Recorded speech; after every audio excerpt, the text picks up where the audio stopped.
Olá pessoal, sejam bem-vindos ao Pensar Contabilidade 2021, a trilha de controladoria e finanças. Eu sou o Valmir Vidal Júnior, não gosto muito de falar de mim, mas tem que falar, né? Sou profissional contábil, empreendedor, hoje eu estou como gestor comercial no Grupo Épicos, né? Eu sou criador do evento Mais MEI e do Papo de Empreendedor, eventos que eram exclusivos para pequenas empresas. O Mais MEI a gente fazia em um formato diário, né? Um dia todo de palestras.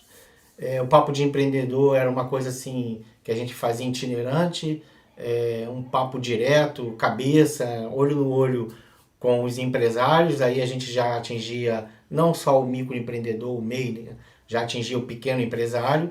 E com essa expertise que a gente resolveu trazer aqui para vocês, nessa nossa trilha, os desafios do olhar financeiro para os pequenos negócios, né? O cara saindo do MEI, quais são os desafios que ele vai ter nessa nova jornada? Ele foi excluído do MEI por algum motivo e agora ele precisa ter um outro olhar, principalmente o olhar financeiro. A gente tem aqui uma pesquisa do Sebrae que cerca de 50% das micro e pequenas empresas morrem nos 4 primeiros anos.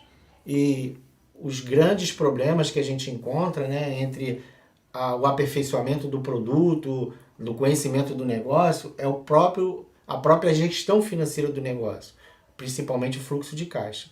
Então a gente quer trocar uma ideia com vocês bem bacana.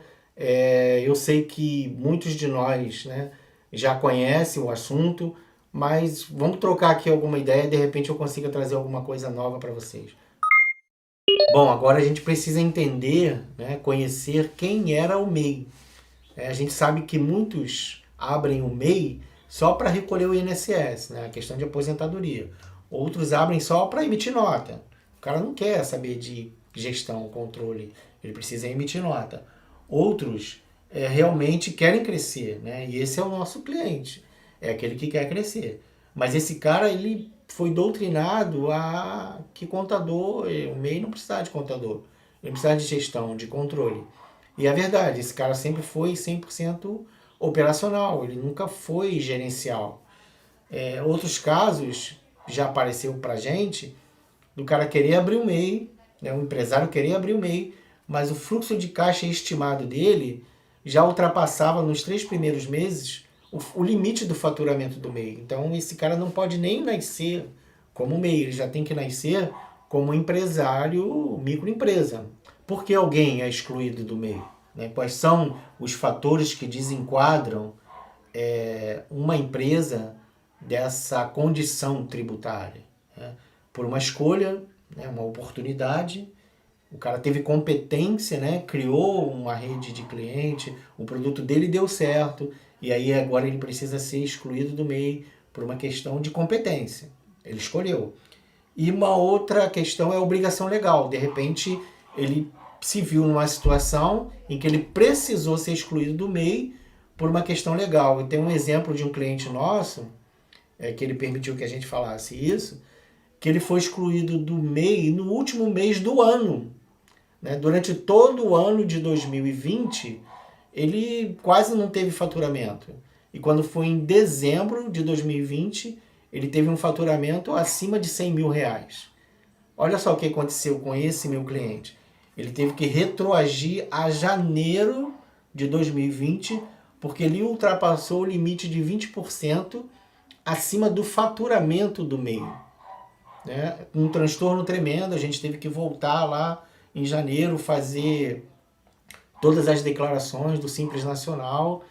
Ele não esperava por isso, né? Foi um faturamento assim, uma coisa que aconteceu no último dia do mês, e ele foi obrigado a se desenquadrar com efeito retroativo a janeiro de 2020. Então, esse cuidado que a gente precisa ter, né? Aliás, o MEI deveria ter antes dele ser criado. E agora, como é que está a cabeça desse empresário, né? Ele não planejou, ele não esperava, aconteceu um faturamento, foi bom, né, financeiramente para ele, mas ele não estava preparado para ser uma empresa fora do MEI. Ele não tinha essa cultura, né, de controle, vamos dizer assim.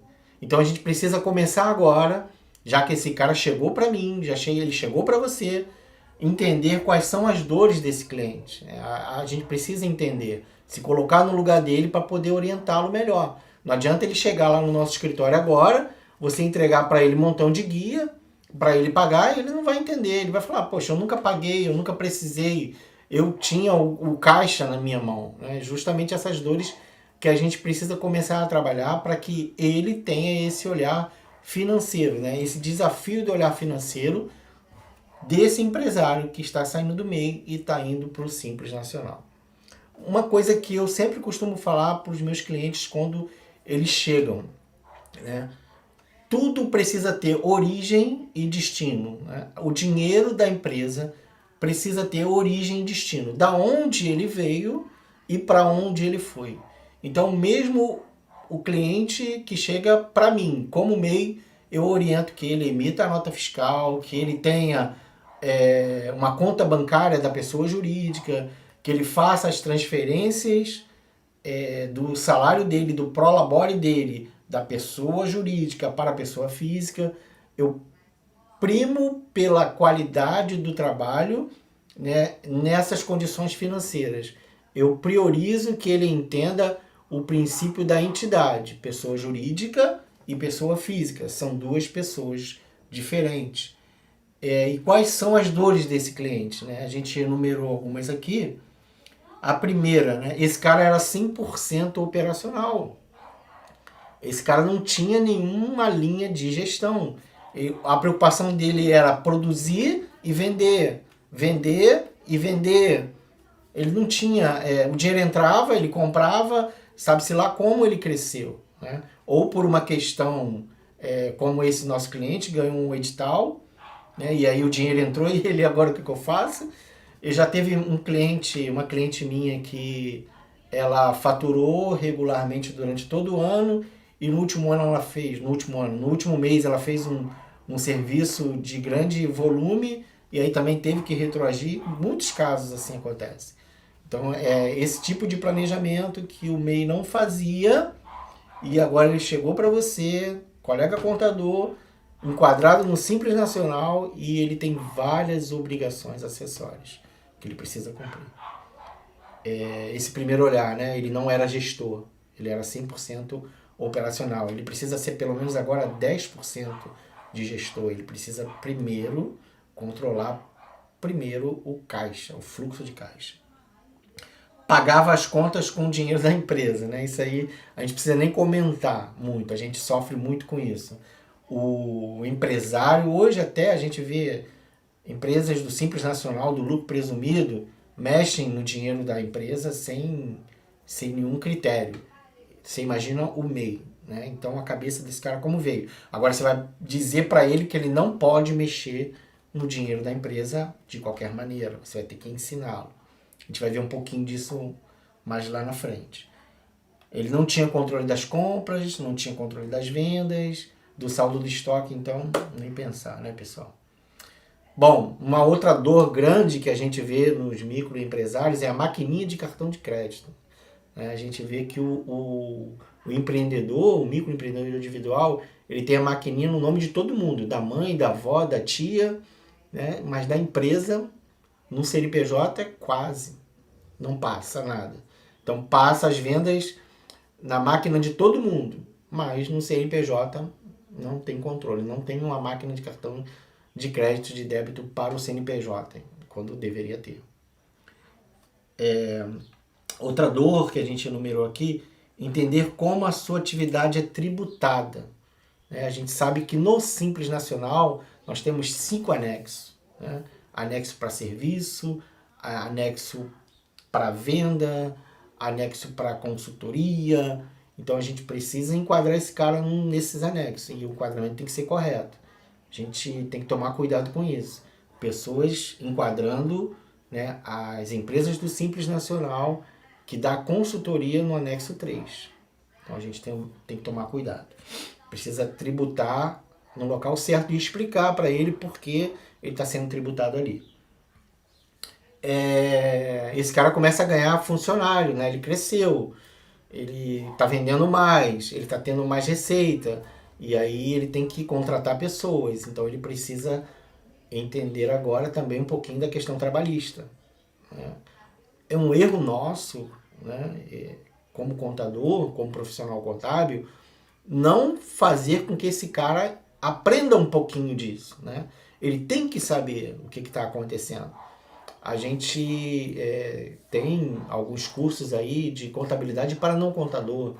A gente pode fazer isso, né? Dar um treinamento para esse cara, uma ideia que eu estou dando aqui para vocês. Vamos treinar, vamos chamar esse cara aqui, vamos chamar esse cara para o nosso escritório, vamos ensinar para ele, vamos mostrar para ele o que, que a gente faz. E aí ele vai começar a entender as suas dificuldades, né? E as responsabilidades que ele tem com você, agora que você é o contador dele. Entender a questão de aquisição de ativo, né? Uma empresa precisa de alguns ativos, né, para tocar o seu negócio, né? Então, como é que eu compro o meu ativo imobilizado? Quais são as melhores formas de ter esse ativo dentro do meu balanço patrimonial? Pessoal, começou a brincadeira, né? O MEI, que não entendia nada de gestão, ele vai ter que começar a entender de contabilidade e principalmente de fluxo de caixa e de finanças. O olhar financeiro dele é desafiador, muito desafiador. E a gente vai ter muito trabalho para isso. O MEI está crescendo. O crescimento na pesquisa do Sebrae que a gente fez há pouco diz que mais de 50% das empresas, né, já não é mais por necessidade, é por oportunidade. Então a gente começa a ver um perfil um pouco mais empreendedor. Claro que existem algumas pessoas que abrem o MEI para fugir de alguma questão tributária, trabalhista, enfim, não quero entrar aqui nessa questão. Mas o importante é que realmente o Brasil está se tornando um país empreendedor. E cada vez mais teremos mais empresários enquadrados como microempreendedores, como MEI, e crescendo ao ponto de ter que sair do MEI. O MEI é uma condição tributária, né? O MEI, na verdade, ele é um empresário individual enquadrado no Simples Nacional com uma questão ainda mais benéfica dentro do Simples, que é o CIMEI. Então a gente precisa entender isso também. Uma questão muito importante que eu queria trazer aqui é que ele, como empresário individual, a responsabilidade dele é ilimitada, né?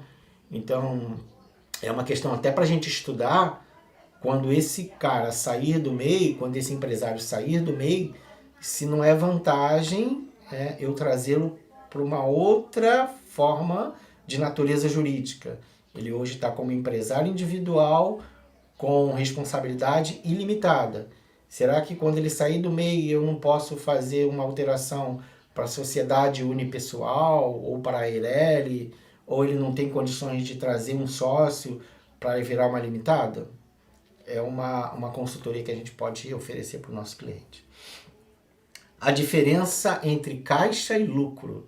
Aqui a gente já começa a entrar propriamente no nosso assunto, né? Caixa da empresa não é lucro. Às vezes a empresa tem caixa e não tem lucro.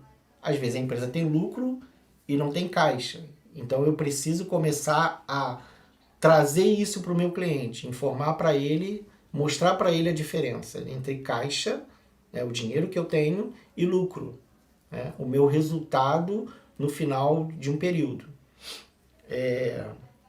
E aí a gente também pode começar a trabalhar uma questão de planejamento, não quero entrar aqui muito nisso, né, que a gente está falando mais de financeiro, mas vai afetar o caixa, que é o planejamento tributário, né? Será que eu não posso tributar esse cara pelo regime caixa em vez de competência? Todas essas questões eu estou jogando para vocês pensarem. É uma forma da gente trazer mais benefício para o nosso cliente que está chegando, que está com uma cabeça totalmente poluída, né, por tudo aquilo que ele aprendeu erradamente, mas que agora ele precisa ter uma gerência, uma gestão financeira muito mais eficaz. O interessante disso tudo que eu estou falando é que o empresário ele vai procurar você, contador, a mim, quando ele já está excluído, né? Quando a coisa já aconteceu.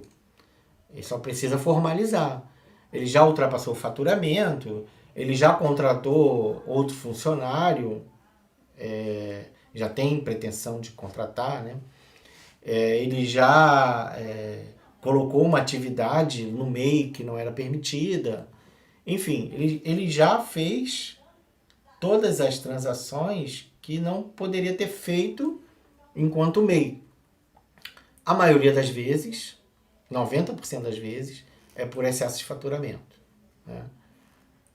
Já vi casos de que foi excluído porque aumentou o salário do único funcionário que tinha acima do limite permitido. Enfim, mas 90% das vezes é por faturamento. E ele vai te procurar somente depois que isso acontece. E aí você só precisa formalizar. O que passou, você não tem como consertar. O que a gente vai ter que fazer agora é ajustar daqui para frente, né?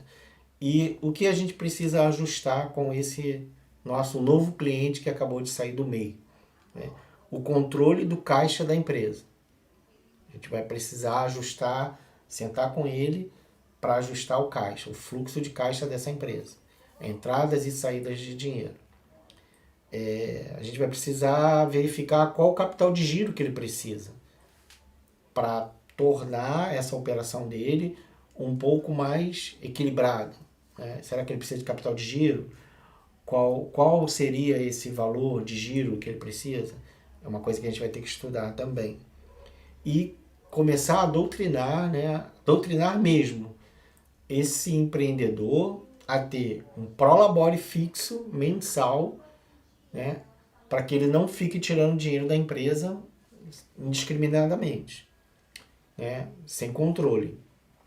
Então a gente vai precisar ajustar isso com ele e organizar a cabeça desse empreendedor para que ele entenda que não pode tirar dinheiro da empresa de qualquer maneira.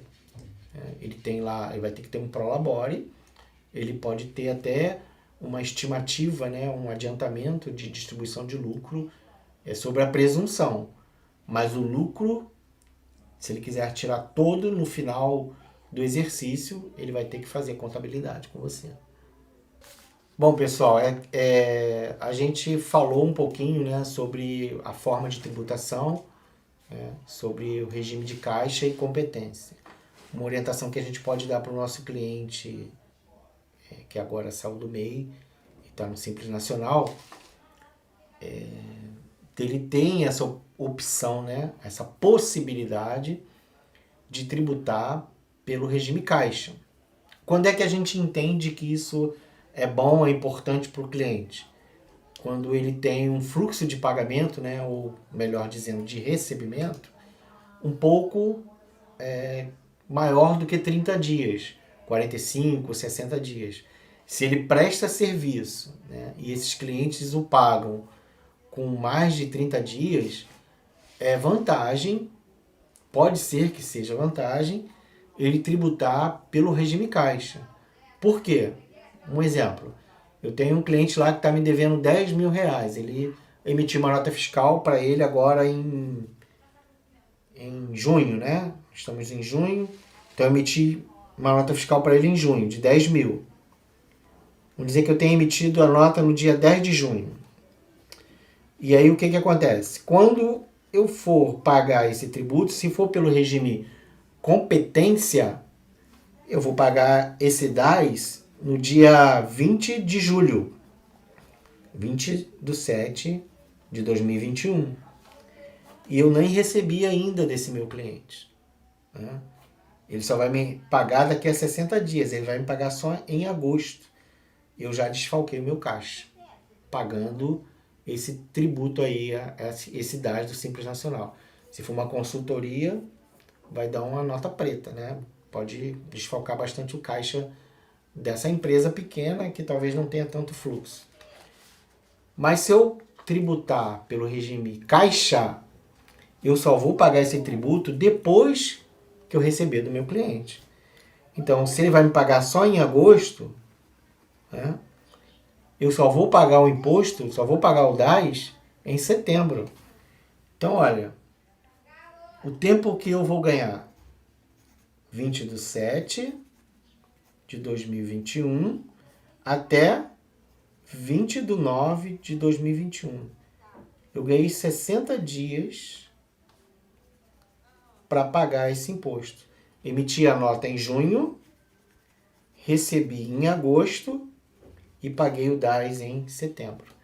Então, é uma forma inteligente, né, de você já começar a trazer vantagem para esse cliente que era microempreendedor, não tinha o costume de pagar imposto, e agora ele chega para você, né, o cliente vai pagar ele com 60 dias e ele vai ter que tirar dinheiro do bolso para pagar o imposto antes de receber a nota.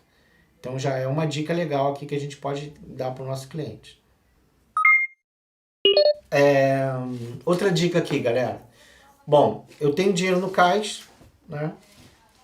E preciso comprar um carro, por exemplo.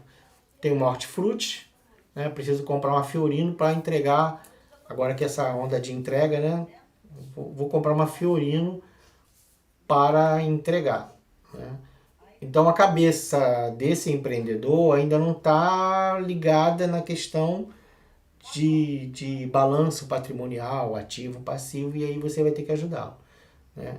Essa despesa, né, que seria esse desembolso para a compra desse veículo, e se eu tiver dinheiro no banco, ele não vai ser tão ruim, né? Porque eu vou tirar o dinheiro do banco, do caixa, você entende bem isso? Você vai tirar o dinheiro do banco e vai trazer o dinheiro para uma conta de ativo imobilizado, né? Você está adquirindo um patrimônio para a empresa. Isso não vai mexer no teu resultado, né? Você não está despesando, você não está jogando esse dinheiro fora, você está trocando somente de conta. Você está trazendo ele do ativo lá, né, um ativo circulante, né, no banco, jogando lá para baixo do balanço no ativo não circulante imobilizado.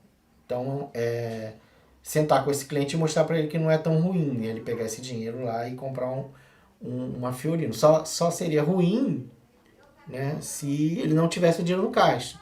Aí ele vai ter que abrir uma conta no passivo, né? Vai ter que pegar um empréstimo no banco, e aí vocês teriam que estudar se não é melhor ele fazer um financiamento do que a longo prazo, né? Ou aluguel do veículo. Então, aquisição de ativo, trazendo lá para um lado de gestão, de controle financeiro, não é tão ruim. Ele vai trocar apenas de lugar, né? Vai sair do banco e vai lá para o ativo não circulante imobilizado veículos. Eu sempre costumo dizer que a contabilidade é uma ferramenta, é a única ferramenta, né, de proteção do patrimônio. Quando você tem uma contabilidade bem organizada, ajustada, verdadeira, ela acaba protegendo o patrimônio do sócio, né, e protegendo também o patrimônio da empresa. Então a gente começa aqui uma escalada, na verdade, de crescimento desse empresário, né? Ele estava informal, de repente ele conseguiu se formalizar, virou MEI, microempreendedor individual, cresceu mais um pouco, opa, estou no Simples Nacional. E aí ele começa a vislumbrar, né, um crescimento do patrimônio pessoal e um crescimento do patrimônio da empresa. E a gente começa a trabalhar na questão de lucratividade, né, que essa empresa começa a dar para ele para construção desse patrimônio. Então a gente pode construir o patrimônio através de duas coisas, né? A distribuição do lucro no final do exercício ou a integralização, né, desse lucro ao capital social da empresa.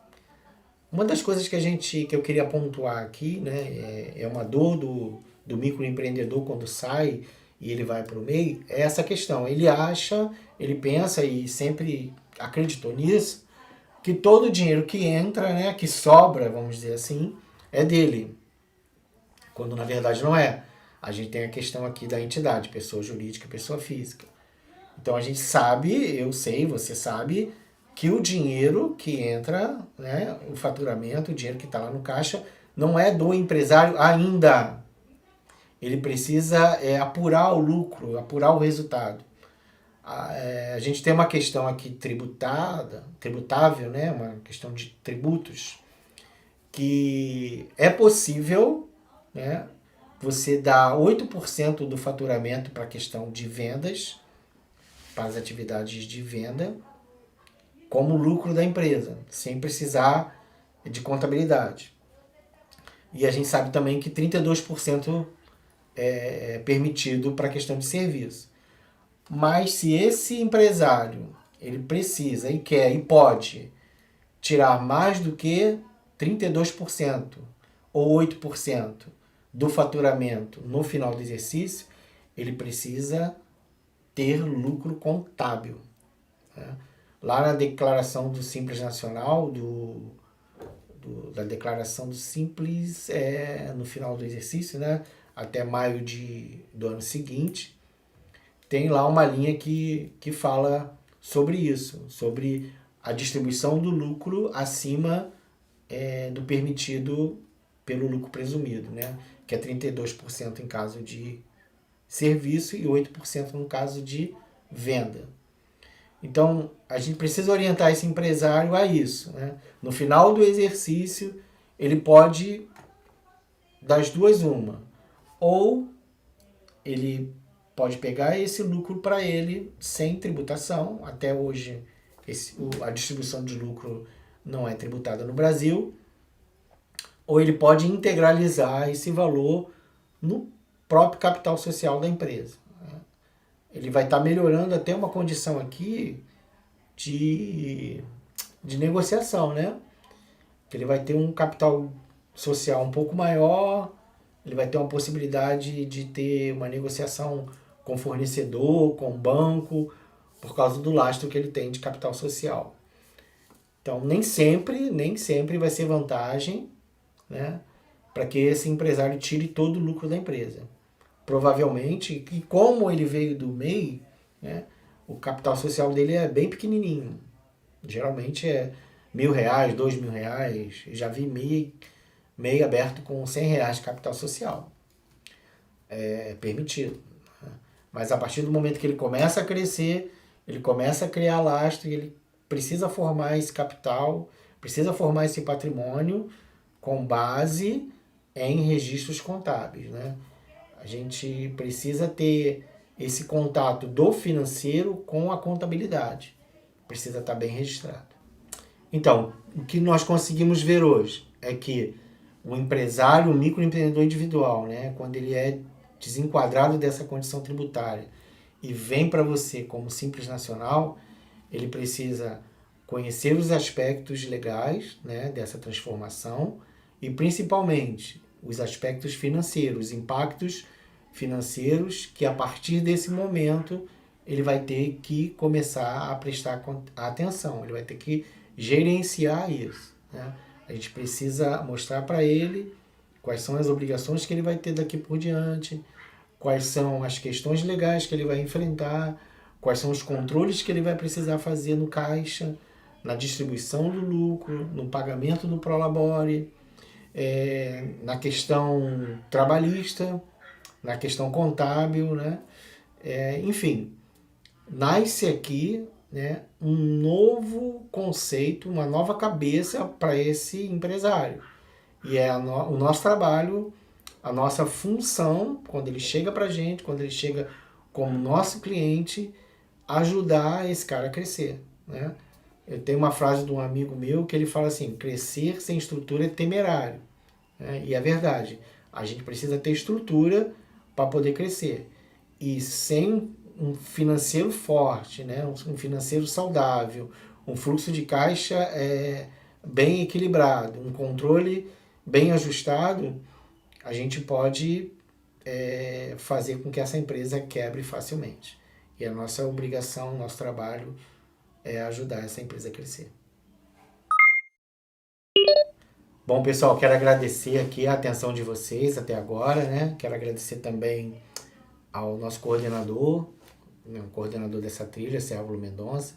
Agradecer ao professor Edgar pelo convite. Foi um prazer estar aqui no Pensar Contabilidade 2021. Dividir com vocês um pouquinho da nossa experiência, né? Nossa pouca experiência nessa área. E desejar a vocês sucesso nessa caminhada, sucesso no Pensar Contabilidade. Temos vários palestrantes aí formidáveis, né? Trilhas maravilhosas, que vocês possam aproveitar bastante. Vamos pensar bastante na contabilidade em 2021, porque tem muita coisa para a gente fazer, né? Os empresários precisam muito da gente. E a gente sabe que um bom gestor, né, um bom empresário, também tem um bom contador do seu lado. Sucesso para todo mundo, fiquem com Deus e até a próxima.